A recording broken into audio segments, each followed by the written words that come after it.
is classified into two. Ideally, tatlo siya. Isang adult, isang child, at isang infant. Pero since almost same ang child at adult, pinag-isa na lang ang adult at ang infant. Okay? Kasi doon medyo mas maraming differences. Ang age range ng ating adult is anybody that is 9 years old and above. Ang bata is from 1 year old to puberty is your infant. Okay? Sa BLS, you need to know compression depth, compression rate, and compression ratio. Sa compression depth, how deep are you going to compress? Either adult or child, siyempre may difference. Pag adult, it is 5 cm or 2 inches deep. So, ganun kalalim dapat. With this training, dapat mapailaw mo yung orange mamaya. I will show you that. Yung sa amin is, there is a sound na napoproduce. So, depende yan kasi siyempre hindi naman tao ito.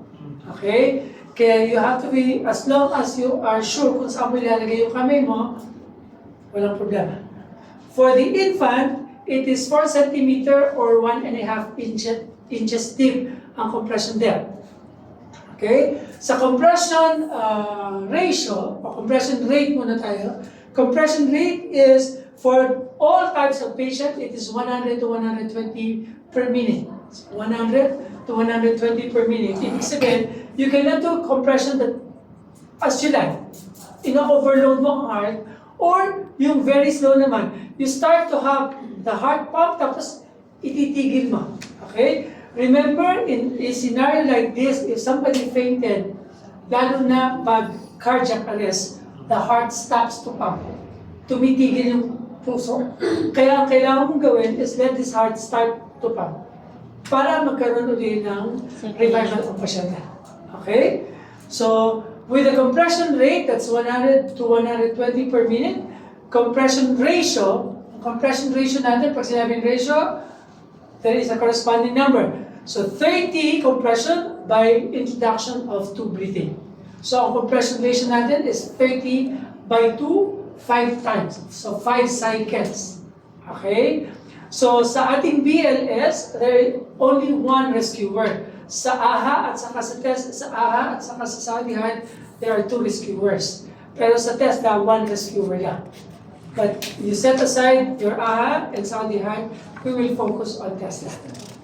Ito naman yung ating pag-aaralan. Okay? Now, there are 5 principles applied when you talk about your BLS. Regardless of kung ano man, number 1 is before you go into this scenario, you have to check that the area is safe. You cannot conduct the rescue if the area is unsafe. Example, may malaking sunog, biglang may nag-collapse. You cannot just run to the fire and then do compression.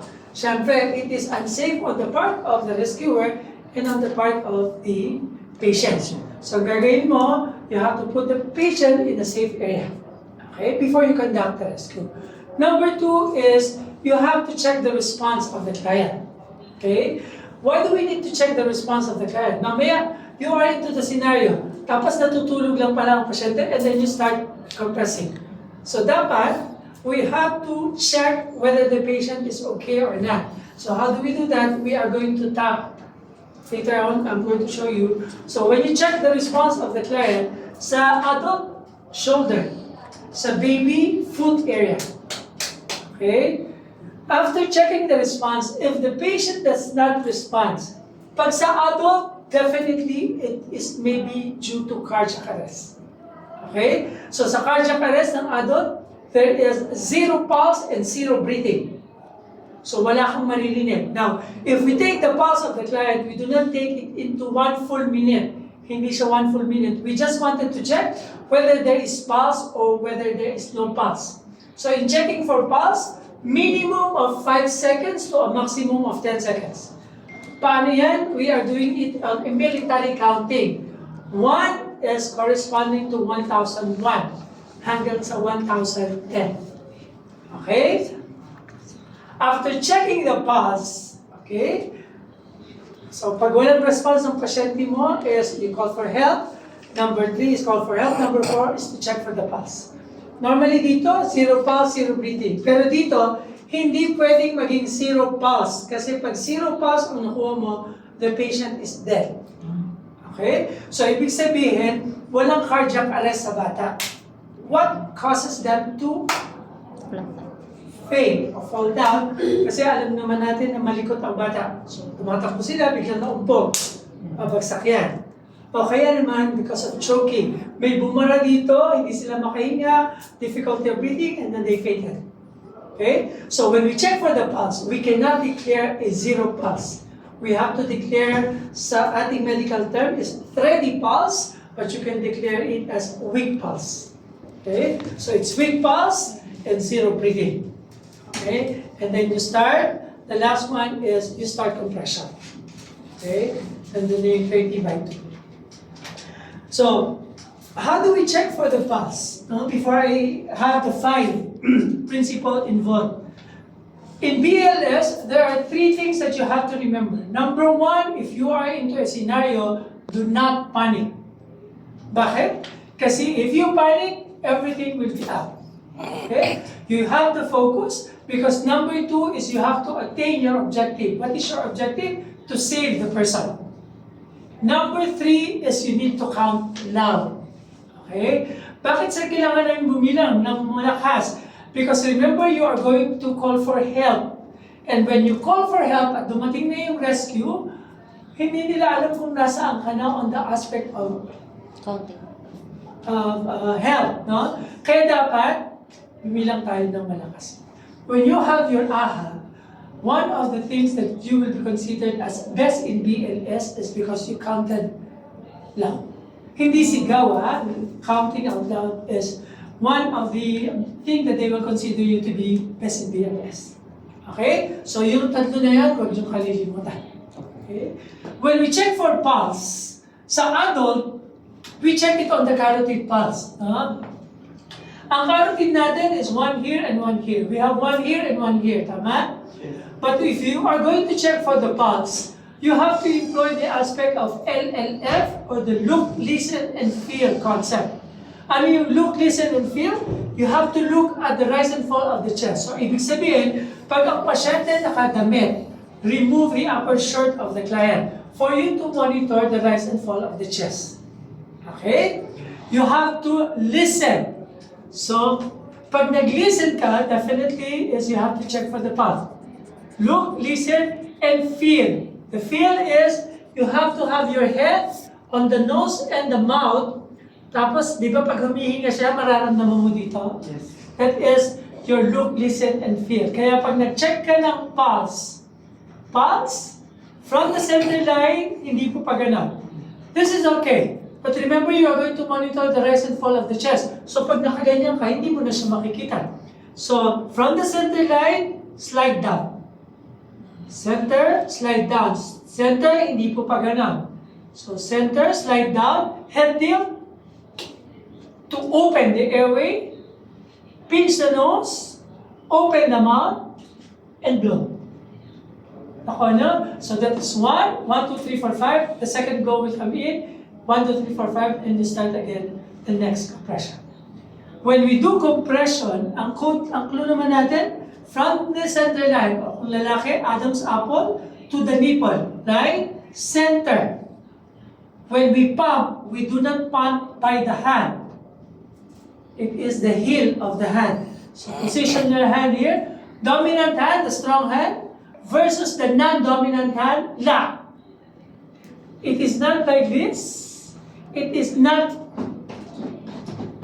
So steady ka dyan, kaya ilalak mo yan. And then you start pumping by pushing this one. Is even clear. Nakikita niyo yung orange? Oh, yes, yes. Yan. Yung orange na yan ang lalabas pag kayo ay nagpa-final assessment. So, ibig sabihin, some people when they do pumping, ganyan. Yeah. So, ibig sabihin, pinipress mo lang yung puso, which is you are not helping the person. Okay? You need to pump 5 cm para bumuka. Some people are doing this.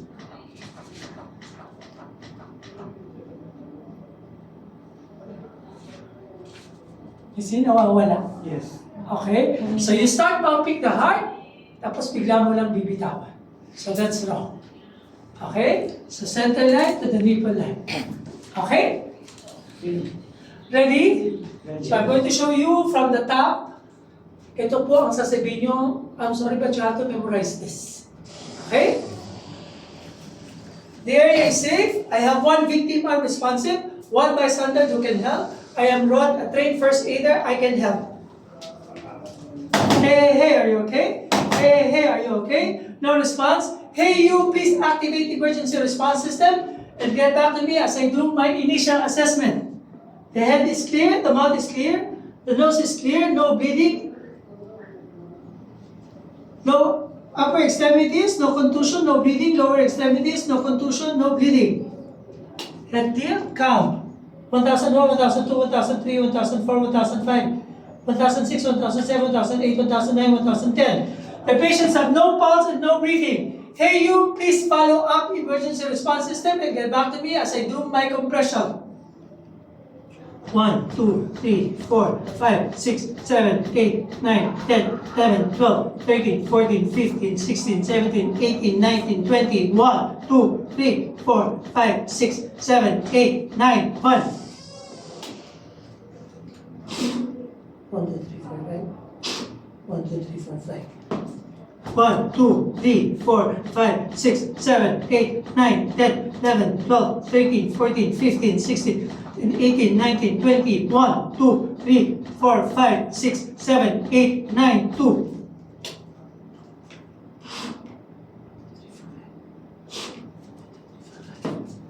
1, 2, 3, 4, 5, 6, 7, 8, 9, 10, 11, 12, 13, 14, 15, 16, 17, 18, 19, 20, 1, 2, 3, 4, 5, 6, 7, 8, 9, 4.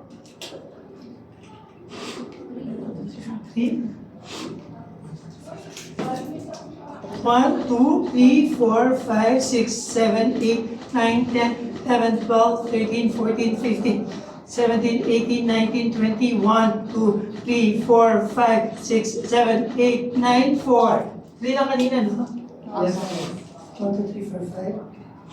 1, 2, 3, 4, 5. 1, 2, 5, 6, 7, 8, 9, 10, 11, 12, 13, 14, 15, 16, 17, 18, 19, 20, 1, 2, 3, 4, 5, 6, 7, 8, 9, 5.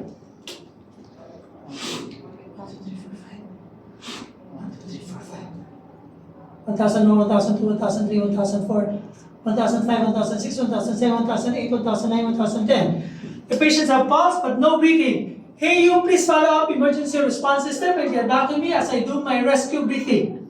Head tilt, chin lift. 1, 1,002, 1,003, 1. 1, 1,002, 1,003, 2. 1, 1,002, 1,003, 3. 1, 1,002, 1,003, 4. 1, 1,002, 1,003, 5.